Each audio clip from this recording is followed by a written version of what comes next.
Hey everyone, this is Jose, and I want to talk to you home sellers and how changes in the way that homes are sold are impacting you. Now, the good news is that you just got to pay cut because now instead of having to pay your listing agent's commission as well as the buyer's commission, now the rules, which are going to go in effect in August, say that you only have to pay your listing agent. You don't have to pay the seller's agent any longer. That will now be the responsibility of the buyer.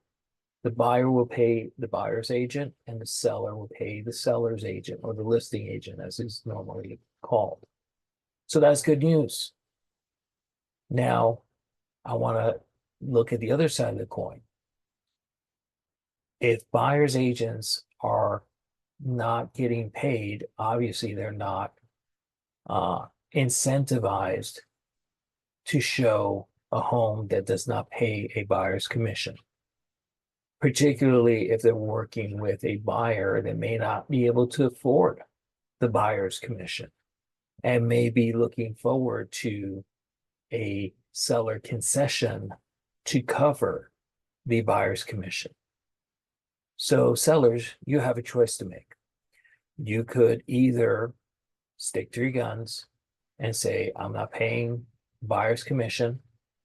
And just keep in mind that that means only people who can afford to pay a buyer's agent are going to be the people that look at your house, which may be a smaller group than it was in the past. Or when a buyer and their agent come in, don't be surprised if they ask for a seller's concession to help cover the buyer agent's commission. It's neither good nor bad, but it is the future of buying and selling homes. And I want to make sure that you're well informed so that you know your options and that you can make intelligent decisions. Now, if you want to dig deeper into this, or you want to look at the possibility of selling your home, drop a note in the comments below, give me a call, and let's see what we can do to get your home sold. Thank you, and enjoy this beautiful day.